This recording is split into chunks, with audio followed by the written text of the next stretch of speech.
The association that is good is associating with wise people. Wise people here are ones who have knowledge and skill. This wise person will lead us to get good results. It's said that to associate with a fool, the fool leads us down the wrong path. Associating with a wise person brings us to good results. As for the fools, there are both fools on the outside and on the inside. Likewise, the wise person is also both on the outside and the inside. So what characteristics does a fool have? And associating with a fool, what good is there, and what do we lose? And what if it is necessary for us to be in connection with people that we can't find any benefit from, people that we call a fool? Then how will we carry ourselves? In the present-day society, we have to accept that there are both fools and wise people. There are all sorts of people, so we need to choose based on our mindfulness and wisdom. We need to look at the type of wise people who we will associate with. By associating with them, we will get prosperity and growth in various aspects. If we learn Dhamma, then we associate with a wise person that has Dhamma. If in business, we associate with a person who has expertise and skill in doing that business. These are examples. Or if we play a sport, we need to have an individual we look up to that excels in that sport. They have skill and expertise in that field, and then our skills in the sport will improve a lot. So in regard to the 38 highest blessings, if a wise person does not associate with a fool, then how will a fool have a chance to be a wise person? This is a very good question that has been asked, because a wise person does not want to associate with a fool. But then a fool that associates with another fool, then together there will be even more greater foolishness, double the amount. They will be a super foolish person. But even if a wise person has metta, goodwill towards the fool, they themselves still will not be able to make the world a more livable place, because the world needs to have metta on both sides for each other. So the important quality to have first is sila, morality. That is not having the intention to do wrong, not breaking the laws of society that we live in together. If we have the 5 moral precepts, then in whatever province, locality, neighborhood we are in, we will live together in happiness. This is because of not harming each other through actions and speech. And we don't even harm our own body through being intoxicated. This is harmful as well. It makes our mindfulness not complete too. So here we have to be careful.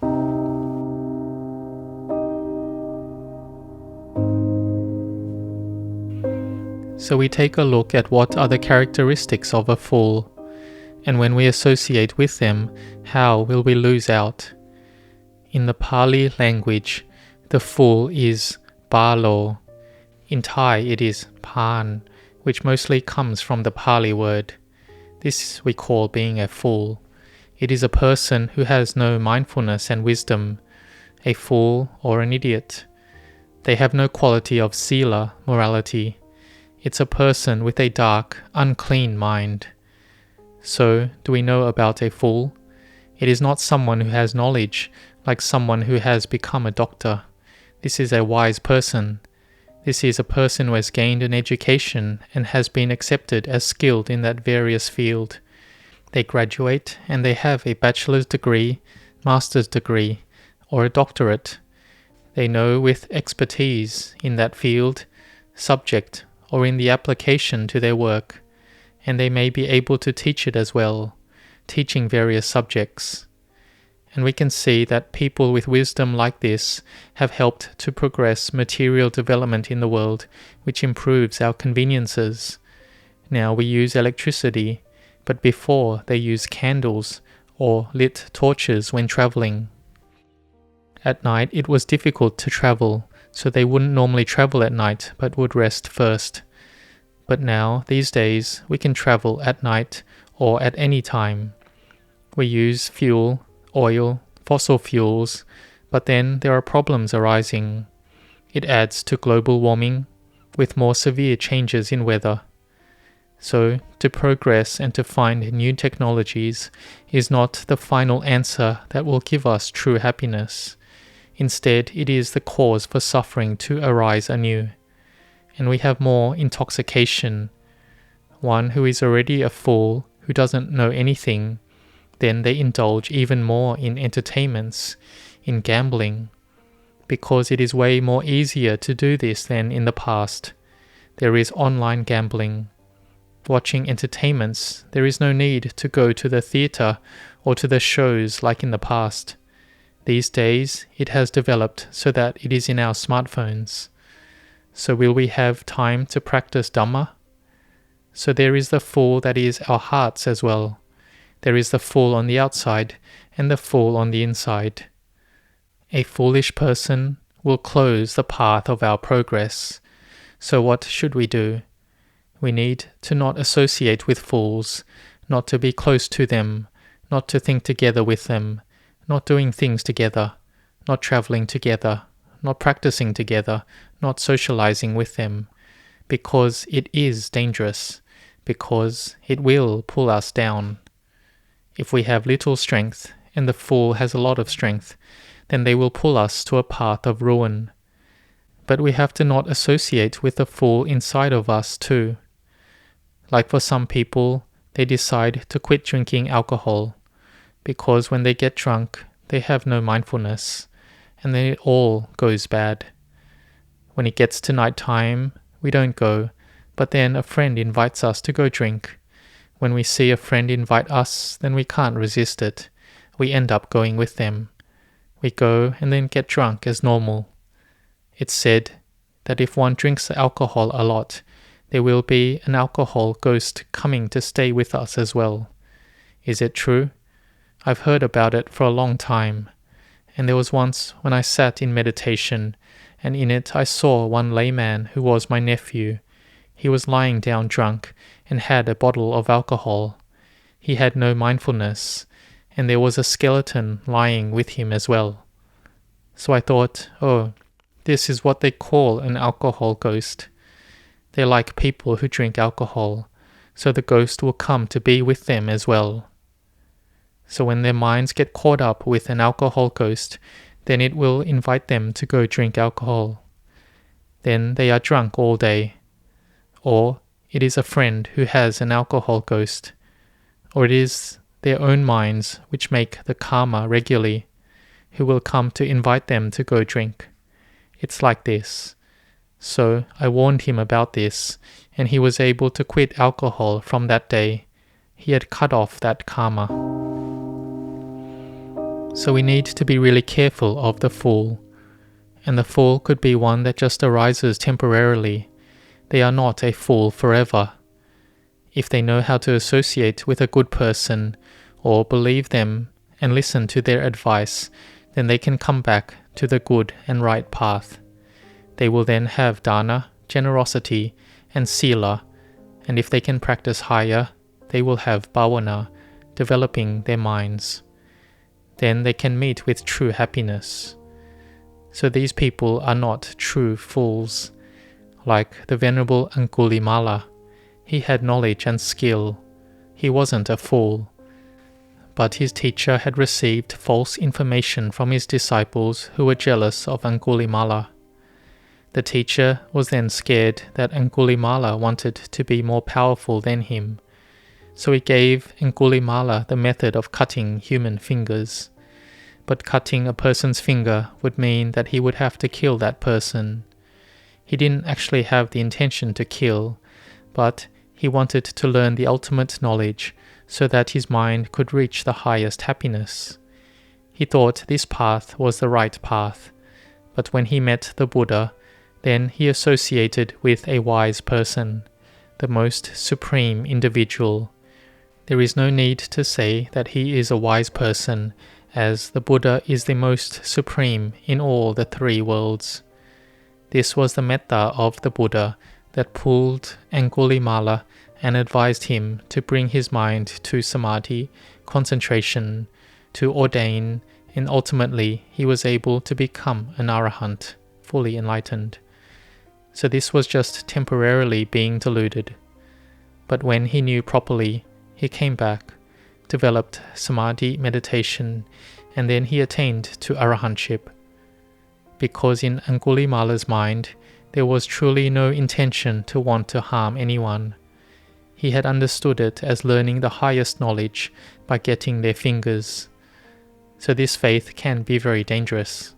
It was his teacher who was the one with no wisdom, who could be influenced easily. So this is an example. A true fool, a real fool, is like a lotus stuck in the mud. However we pull them, we just aren't able to do it.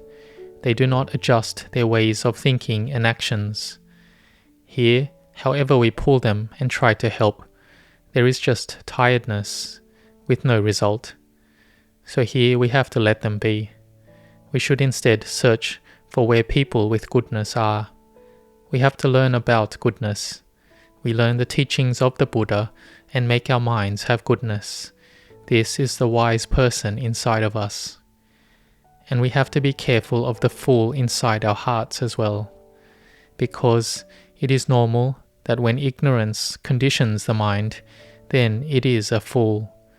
When wisdom conditions the mind, then the mind is a wise person.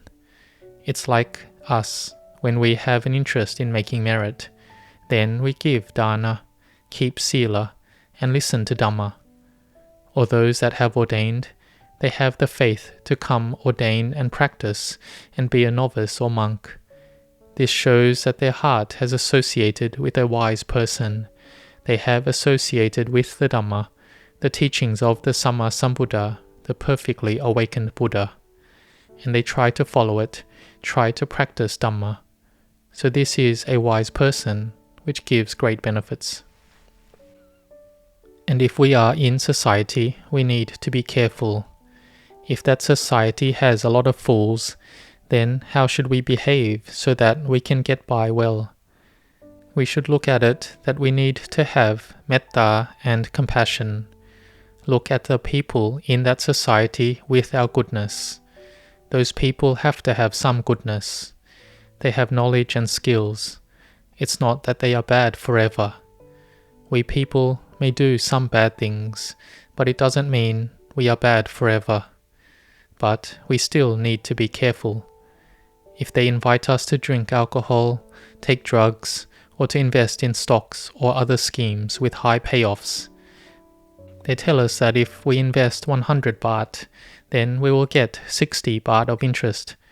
Or if we invest a lot, then we will get 80 baht interest. And if we bring others in, then we get another 10 baht.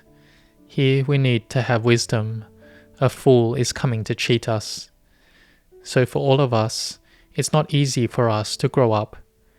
Until we can get an education, it's not easy. Until we're able to finish our studies and get work, it's not easy. There's always the path that can pull our minds to lower realms a lot. Like watching entertainment, going out late at night, gambling, and taking a bad person to be a friend. This will lead to only ruin. So we need to train and practice, contemplate our own mind every day. Today, how many % of my mind is a wise person? How many % is the mind a balo or fool? And what do we need to do to make our minds get rid of this fool? We need to associate with wise people, associate with good people, associate with a person with good sila. But we also have to have wisdom and be smart. If we meet with someone who is not good, then we need to build up our immunity to be strong, to be able to protect ourselves and be careful of dangers. Are they coming to cheat us? Cheating us to invest our money? Is there any easy way to invest a little and make a lot of money in this world? The rich and super rich people won't invest in these schemes at all. So we think and contemplate it. If they say we can invest 1 baht and get 60 baht, then wouldn't a rich person who had 10 billion or 100 billion baht invest in it and then be super rich? But it's not like that. We have to be careful of our greed arising. So, may we associate with the heart that is good, associate with the good friend of ours, which is Samadhi, and make it be firmly established. May you be far from and not associate and socialize with bad friends. May you associate with wise friends. Especially in our own minds, we have to associate with goodness a lot. Associate with the Dhamma. Then the Dhamma will lead us to the heart which is higher, to be a Deva, deity, or to see the Dhamma. May you all grow in the Dhamma. May you grow in blessings.